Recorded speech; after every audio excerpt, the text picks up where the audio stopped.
This is asset management and managerial accounting. Jambo.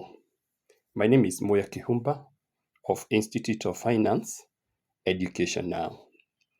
In this podcast, we examine asset management and managerial accounting, one of the units in the Certified Procurement and Supply Chain Professionals of Kenya, examined by the Kenya Institute of Supplies Examination Board. Join me over the next 8 weeks, starting this month, October, up to November 2002, as we take this journey together. Other units that we shall cover over the same time period will include finance in supply chain management and also research in supply chain management, which are in CPSP-K parts 2 and 3 respectively. In addition, we shall also cover economics and business statistics under the APSK curriculum. Now, you'd also find that financial and cost accounting under APS curriculum is very, very similar to the content that we'll be covering in this, and therefore the material we'll cover here might be useful. This content on asset management and managerial accounting, I've chosen to break it into two. The first part, which we'll cover perhaps in the next 2 to 3 weeks, will be asset management, and thereafter we'll cover managerial accounting. It's important that I say this. Should you want to feature in any of the live video recording, feel free to send an email on the email which is at the bottom of your screen. Now, in this podcast, we are going to look at the following. We need to introduce asset management. We need to look at why is it important. We'll also have to look at the role of asset manager. The other thing that we look at will be asset lifecycle, and eventually we shall talk about total cost of ownership. What is asset management? Asset management is the prudent management of assets to provide optimum economic, environmental, and social benefits to users or owners. In Kenya, the National Treasury is mandated to guide and change how government assets are acquired and managed to advance development and service delivery to the public in general. Perhaps this is the point that we need to say that asset management policy in Kenya isn't really well established. And in the private sector, really, we do not have something which is close to what we have in the public sector. And whatever we'll have in this will have been borrowed from the public sector. Now, part of asset management includes proper record keeping and reporting in order to enhance openness and accountability in management of public assets. In doing so, we are able to enhance uniformity and standardization in how assets are managed across the public sector, be it national government, be it state corporations, be it counties and so forth. And this should be consistent with the government policies, priorities, and objectives, and we also need to align it to internationally recognized and accepted standards. The National Treasury defines asset management as a systematic process of planning, acquiring, operating, maintaining, and disposing of assets in the most cost-effective manner, and it should encompass all costs, risks, and performance attributes. Another body, Corporate Finance Institute, defines asset management as the process of developing, operating, maintaining, and selling assets in a cost-effective manner. Now, Corporate Finance Institute is basically a private entity, and of course, National Treasury is a government entity. But what are assets that you're talking of us having to manage them? Assets are resources which are owned or controlled by an individual or an entity as a result of past event from which future economic benefits, be they economic or social, are expected to come back to the entity. Now, we've spoken of assets being being a resource that is owned. That would mean there would be ownership. But not always, because in our definition, we've said an asset is a resource owned or controlled. What does it mean, or controlled? In the recent years, the Kenya government has gone into the leasing of motor vehicles, amongst other things. You'll find those Subarus, those Isuzu double cabins, they've actually been leased. The government does not own them. But the fact that it is controlling them, you'll see them in the GK number plates. The fact that it is controlling them, they become a resource of the entity. And such assets are said to be leased. And in a subsequent podcast, we'll see that leasing is one way of acquiring assets. There are various ways through which we could classify assets. We could either classify them as movable or immovable. We could classify them as tangible or intangible. Or we could classify them as financial or non-financial.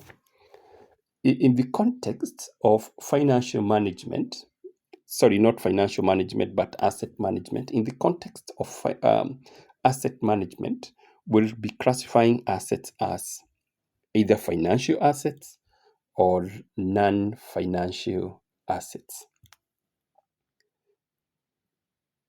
Financial assets would be those assets that would arise from contractual agreements and on which future cash flows would flow to the entity.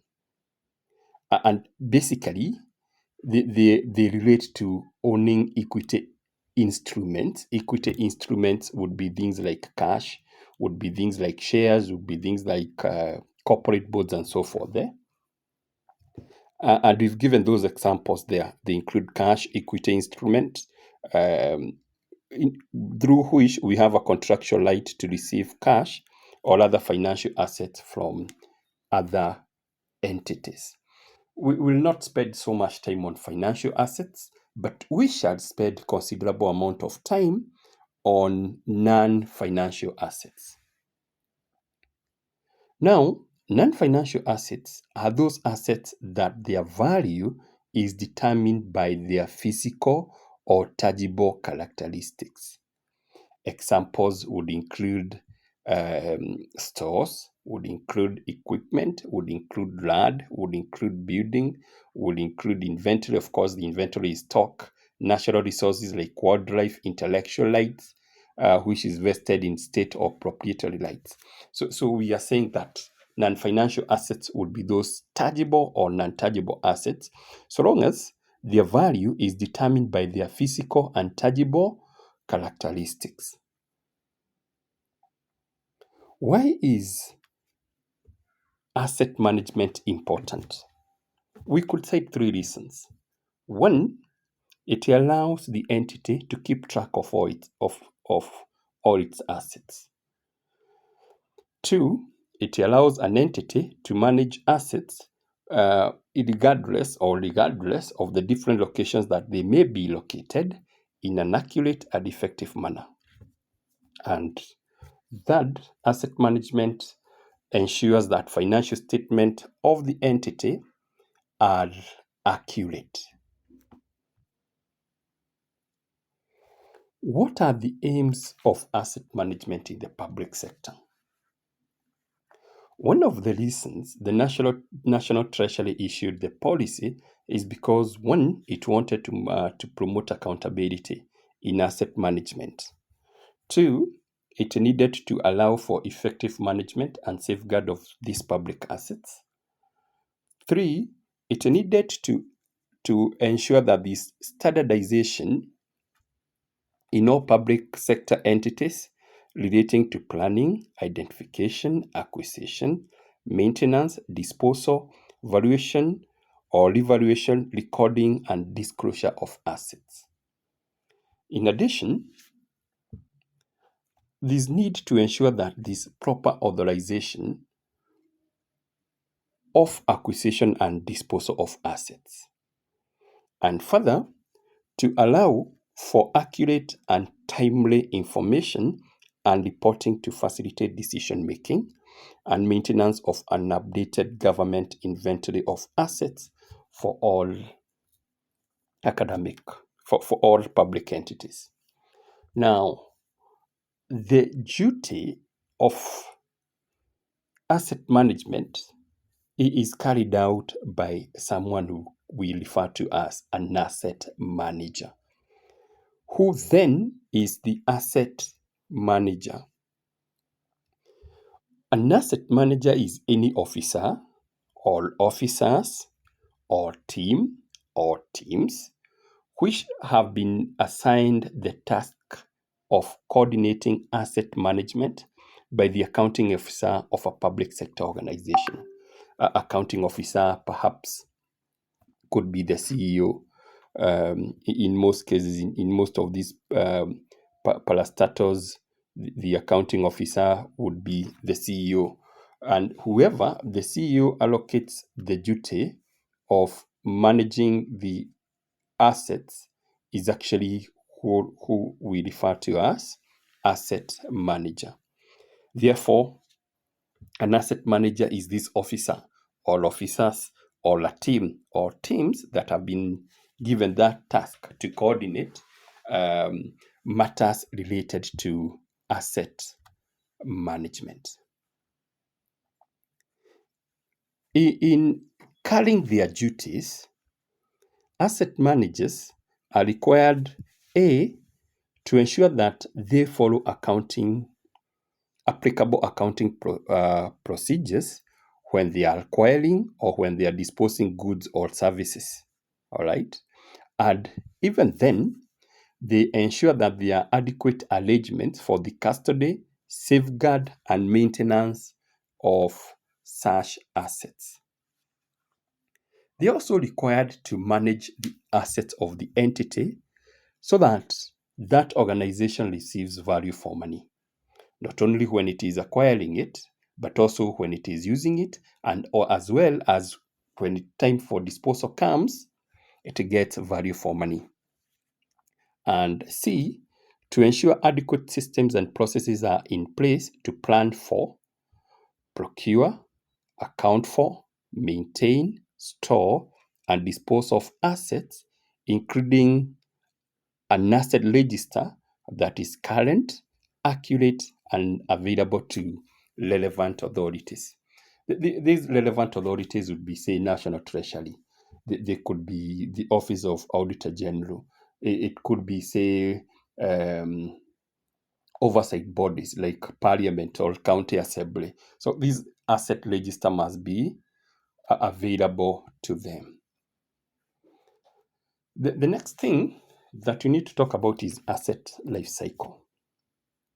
Assets have cycles. They've got a life that starts at inception and ends. We'll not say death as in human, but ends when the asset is disposed of.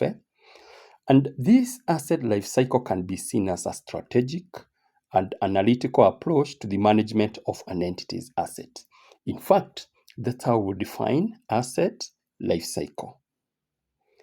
It is good to note that this life cycle of the asset doesn't start when we acquire the asset, but it actually starts when we begin planning to acquiring that asset. That is, from the first time we identified the needs of the asset, the process continues throughout the asset's useful life through disposal.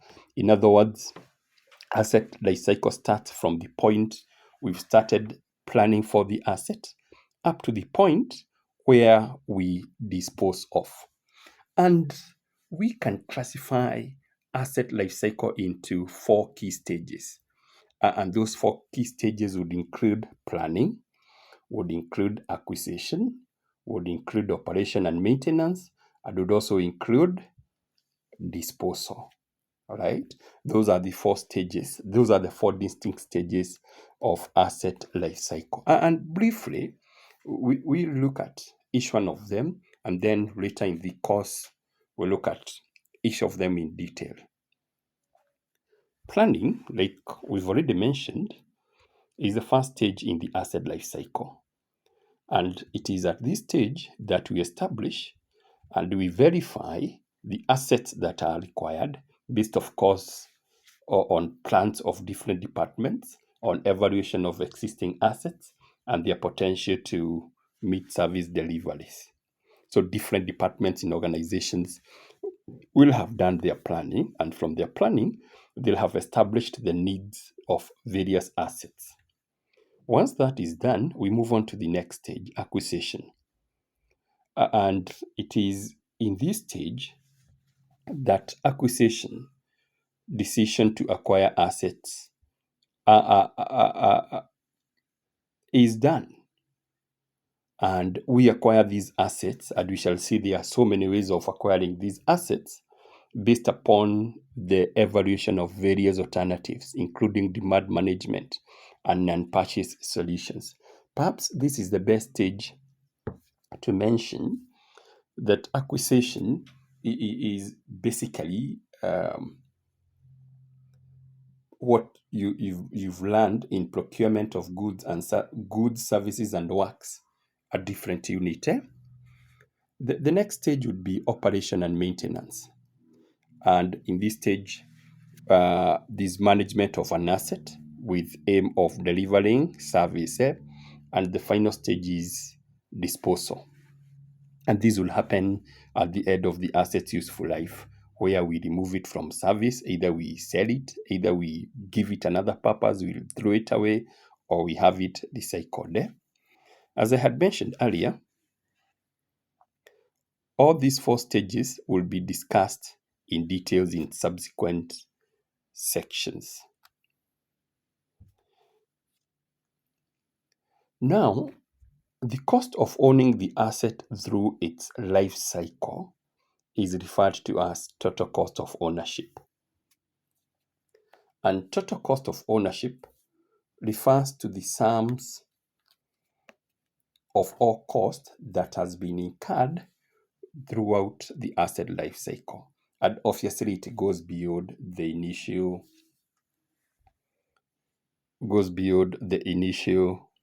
purchase price.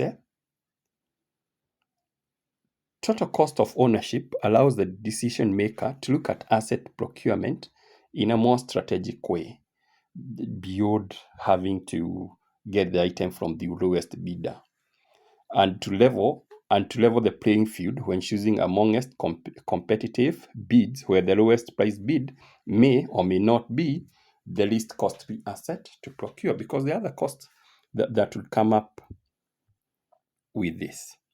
Sometimes we refer to this total cost of ownership as life cycle costs. And this is intended to help the entity determine the direct and indirect cost of acquiring an asset. And these costs will include those that have been incurred during the planning, the initial investment decision stage, other costs that we incur during acquisitions, those that we will incur when the asset enters into operations, when we maintain it, when it is supported, to eventually when we dispose it off. Now, that brings us to the end of this podcast. As always, feel free to comment, like, and subscribe, and even share wherever we have this. You could also follow me across my social media channels. My YouTube channel, Moya Kihuba. There's also another one, YouTube channel, Education Now. You can also like my Facebook profile, and you could send an email. Like I said, if you'd want to feature in any future podcasts when I'm recording them live, feel free to text me. If you want to have one-on-one, again, feel free to text me or to send me an email through the email provided. Thank you. In the next podcasts coming in 3 to 4 days, we shall look at asset management strategy and planning. Until that time, keep safe. Thank you all.